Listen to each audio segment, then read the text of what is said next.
Good evening and welcome to a walk with Tilly. And a lovely sunny evening it is. And there is young Tilly, as usual, miles ahead of me. But that's because she's a swift young thing, having a lovely stroll. Okay, so what did I want to talk about? Yes, that's it, young Mick Lynch.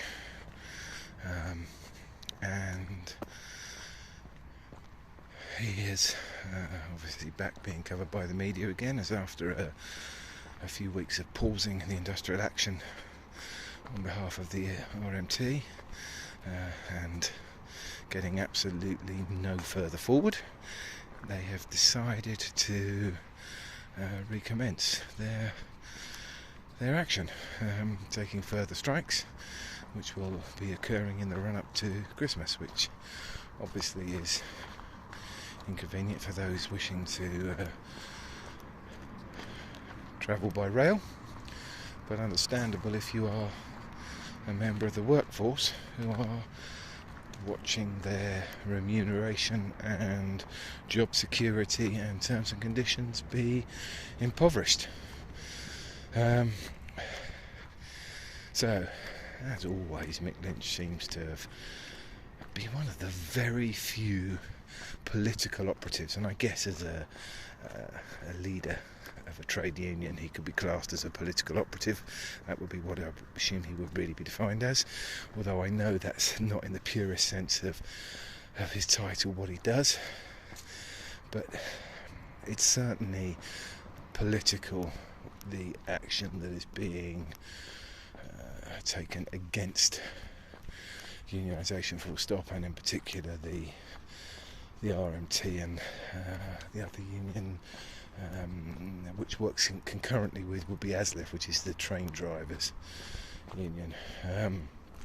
So there is other union action taking place, obviously, which would be unprecedented, incredibly important, and that is of the nurses who are also going to be coming out on strike or taking industrial action. I don't think it works in quite the same way, because they obviously are a caring profession and doing their best to care for their patients whilst trying to defend their own pay structures and terms and conditions. Okay, let's start with Mick Lynch. So there's a significant proportion of our workers who are within the RMT union are fairly low paid. There's no other real way of describing it. I think the average actually only works out about 33,000, which again could be tied to the average pay in the UK. But let's be honest, if you are, you're not wealthy by any stretch of the imagination. That's a tough gig if you're on sub 30,000, and I believe some of the people involved are down in, I think, even sub 20,000 or very low 20s. For a full-time salary, that's not going to give you a standard of living that is anything other than incredibly basic. And as a society, we can do better. We need to do better.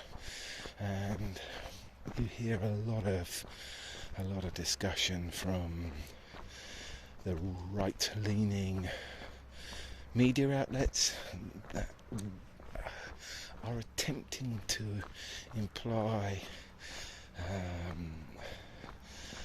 I think really, that this is okay, that people should not expect to maintain their standard of living, who are at best in the lower half, but certainly even if they tip over into the top half, they are not by much. And essentially what we are being, I don't like the framing, the use of the word gaslit, but that's what really is happening.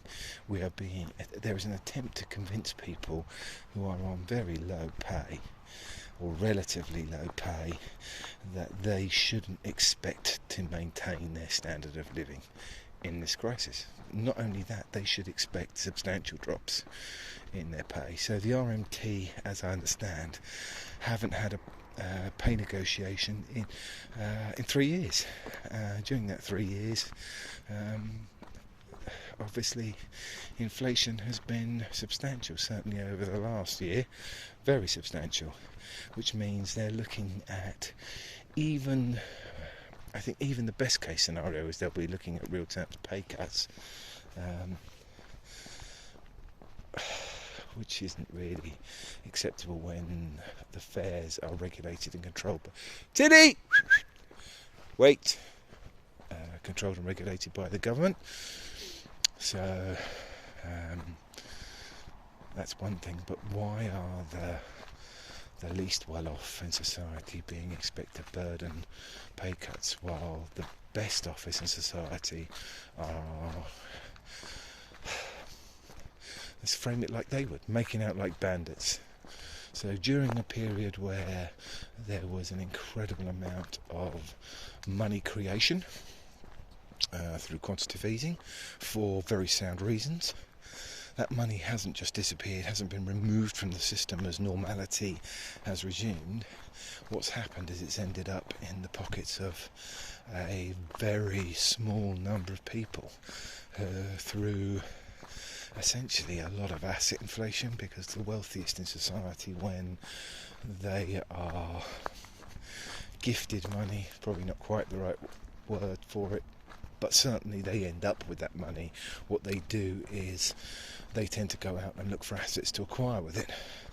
They don't spend it on day-to-day living.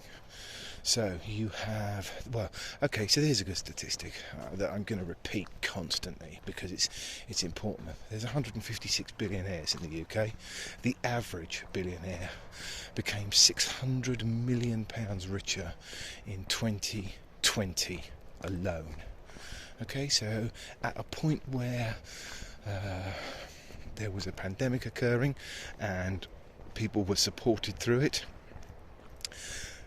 the people who were supported most effectively by that intervention were the wealthiest in society, and that has continued. That's the 0.0001%. But if you start to go down the income scale, the 0.1% and the 1% have all done significantly better. As a group, there will be individuals obviously who haven't, but as a group they've got much wealthier. Where if you look at the bottom 50% of society have all got significantly poorer. What's effectively happened is our government, which is effectively spent our the tax revenue, have decided to make decisions that have increased the wealth of the upper end of society. They're taking a bigger share. Now you could say, and it is often repeated, that income tax has been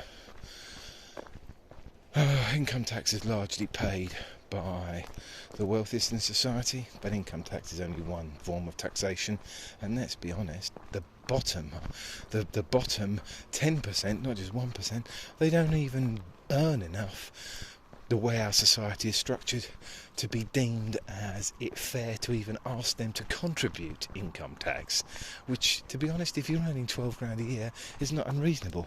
And you may say to yourself, well, how many people earn 12 grand a year? A lot don't even earn £12,000 a year. Too many. To be frank, if a society is well structured, too many aren't. Anyway, that's my utterances on the current industrial action and why it's happening. Is probably in a large part with good reasons. That doesn't mean I advocate for every piece of industrial action or every specific of the industrial action that's being taken.